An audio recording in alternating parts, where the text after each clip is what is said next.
time. It's Fight Archives. And this Fight Archives, I'm doing Sonny Liston vs Cassius Clay, their first meeting. Always others may mention Muhammad Ali, but at this time his name was Cassius Clay before he changed it and converted into a Muslim. So this was a very interesting fight. It's a very significant fight. This fight was 1964. Wow, long time. February the 25th. The location was Miami Beach, Florida, the USA. Judges Barry Phoenix, Gus Jacobson, and Bunny Lovett. Bunny Lovett's done a few actually around that time. So let's talk about this fight. Let's talk about the build-up towards this fight. Sonny Liston became world champion in 1962 by knocking out Floyd Patterson. Brutal knockout, and I think it was the first round actually. It was a very brutal knockout. And his first title defense was a rematch with Patterson, which lasted 4 seconds longer. Many considered Liston to be invincible. Liston had that aura of invincibility, tough, strong. And he was knocking these guys out in the first round, the first 2 rounds. They weren't going long. And Floyd Patterson was quite highly regarded at the time as well. So for him to knock him out twice, he was seen as invincible. Big, strong, like proper tough and a tough guy. And with an impressive knockout record, Liston was a fighter that many heavyweights were reluctant to meet. You know, a lot of people were avoiding Liston. Henry Cooper said that he wanted a title shot if Clay won, but was not going to get in the ring with Liston. So Cooper was like, you know what, if Cassius Clay wins, I'll get in the fight with him, but I ain't fighting no Liston, because when guys fighting Liston, this ain't going no 15 rounds. This is gonna be a knockout. So that's how, you know, worried Henry Cooper was. Often described as, you know, dangerous. Liston was not one to smile. He didn't talk very much. It was more of he's an old school fighter. He's more of he'll look you in the eye and he'll get down to business. Whereas Cassius Clay, he was a talker. We know how Muhammad Ali is. He is a talker. From now on, I'll just say Muhammad Ali to make it easier. Muhammad Ali was a talker. You not know that. Especially when he was younger, he talked even more. He had the energy. He was 22. He was youthful. He had won a light heavyweight gold medal in the 1960s Rome Olympics. So Ali, good footwork, fast, impressive. But coming into the fight, he didn't have the record that Liston had, or the experience and the same kind of fear that Liston had, because Clay, he didn't impress in his 10-round decision against Doug Jones, which he was not. Which was it wasn't the best fight. You know, he got hit a few times in that fight. He was knocked down by Henry Cooper, hence why Henry Cooper was so was okay to fight him if he beat Liston and not Liston. Before the Brits stopped on cuts. So again, Ali didn't have that same kind of fear. People didn't think Ali had that kind of power compared to Liston. And this guy's been knocked down by Henry Cooper, who's not as a bigger puncher as Liston. So all the favour and the tides, the media, the public were definitely saying Liston is to knock out Cassius Clay in 1 or 2 rounds. The fight was signed on the 5th of November, 1963. And obviously, Muhammad Ali was he was the kind of person that he would try and get in your head before the fight. He would talk. He played the talking game because it would make his opponents. Muhammad Ali's game was always, if you come forward, I'm going to box around a move and I'm going to counterpunch you nicely. Especially when Muhammad Ali was younger, he was a very crisp counterpuncher and very light on his feet. So he would jab you, you would come in, he'd roll the punch, move his head back, and then poof, hit you with the right hand. He had very good head movement as well when he was younger. But Ali continuously taught in Liston leading up to the fight. He cussed him, he was cussing his entourage. And Liston was biting the bait. He was getting very irritated. He was responding to the insults. He was kind of irritated. And at the time, Cassius Clay, other known as Muhammad Ali, was spending a lot of time with Malcolm X and the Islam Minister group. And he was getting a lot of support. A lot of people were supporting Cassius Clay. They were believing in him, especially with all the talking. And it was very irritating for someone who's not a talker, someone who's quite a quiet person and more of a straight down to business kind of guy. They tend to not react well against guys that like to talk. And you know, famously, Liston was actually, his background was more, he was part of the mob.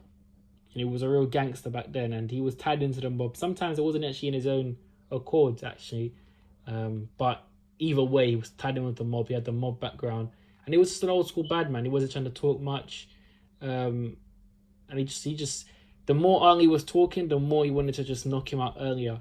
You know, he just wanted to knock him out earlier as much and just get rid of him. You know, he just wanted to get rid of him. So let's put it into perspective, guys. Obviously, we've got a 15 rounder. Liston is the champion, dominant. Liston I think Liston lost once coming into this fight. I can't remember who the guy's name was. Early in his career, it was a split decision. He lost. I can't remember the guy's name. But obviously, Liston was basically coming in here untouched. This is the long reigning champ. And he's coming to take what's his. He's coming to put the beating on Muhammad Ali.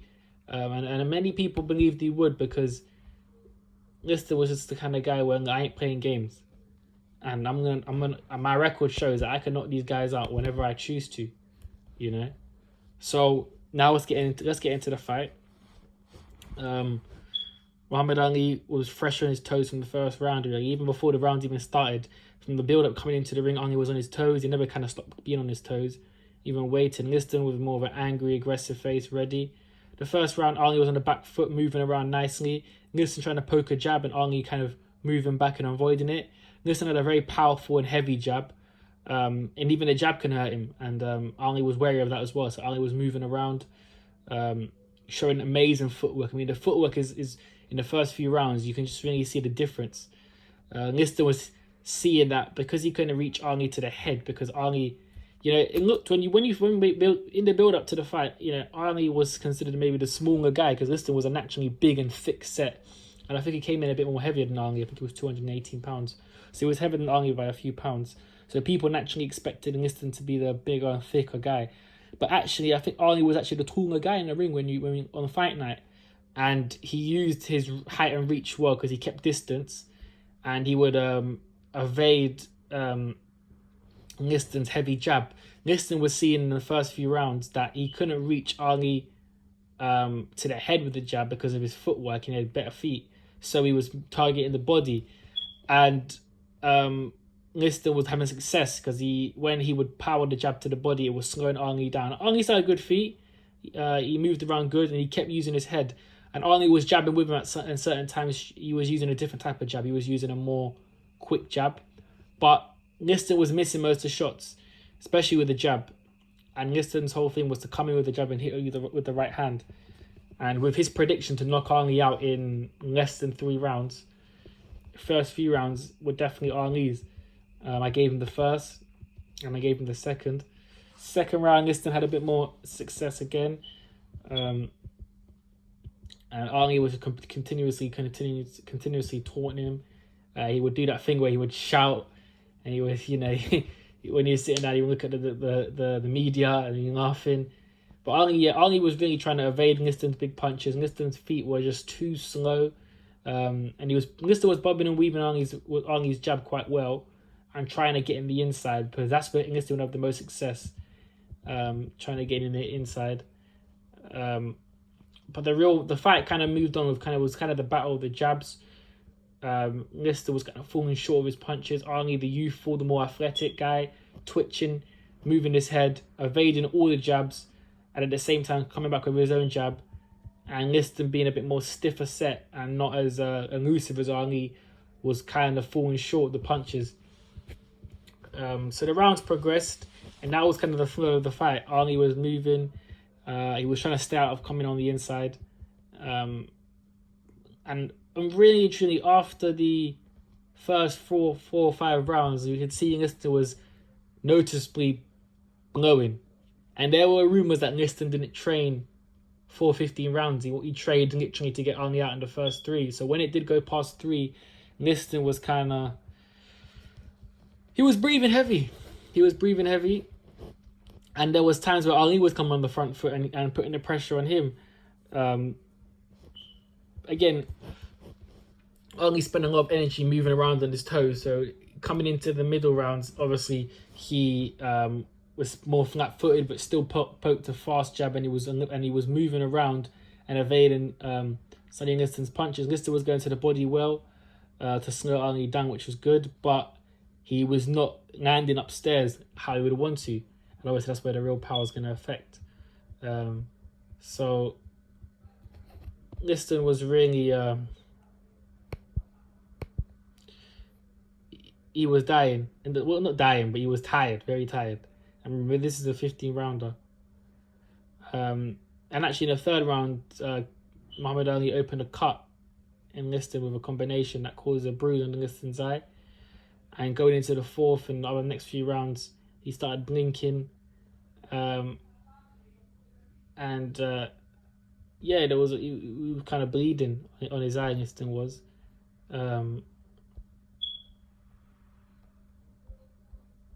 But Ali was also quite blinking as well, actually, because I think Ali said there was something in his eyes, and this was quite controversial even after the fight, because many felt that maybe Liston put some kind of soap or some kind of substance to go in Ali's eye to irritate him.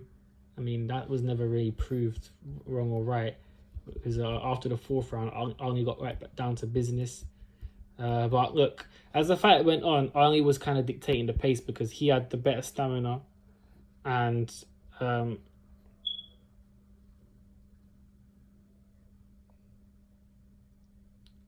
Clay landed several combinations, and he was kind of like, he was controlling the fight well. And when Liston told his cornerman that he couldn't continue, complaining over his shoulder. This was in the 6th round.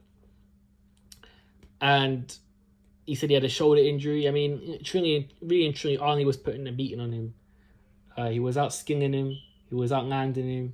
Liston was tired. He looked tired. He was cumbersome. And by the 5th and 6th round, Liston was absolutely spent. And Ali was ready to go 15.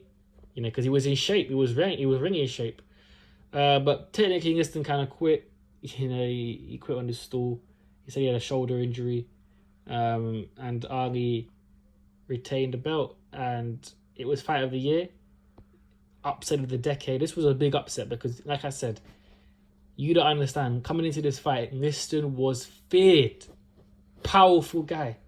He even Ali said when he hit him to the body, Ali couldn't breathe. Do you understand? Like, this guy had heavy hands, and the fact that he didn't get Ali out there in 3 shocked people. But the fact that Ali basically made him quit was even more shocking, So that was the upset of the decade. It was a big upset, and it kind of really. This was the fight that really, after this fight, that's when Cassius Clay became Muhammad Ali. 1964, Clay announced that he would be a member of the National Islam, and he would become no longer Cassius Clay, but he would now become Muhammad Ali.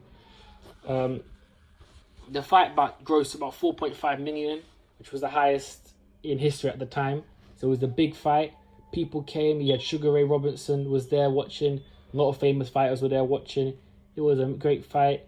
There were people that were saying that maybe there was some kind of fix because of the way Liston went out. It was kind of confusing to people where he just sat on his stool. He didn't come out for the 7th because of his shoulder.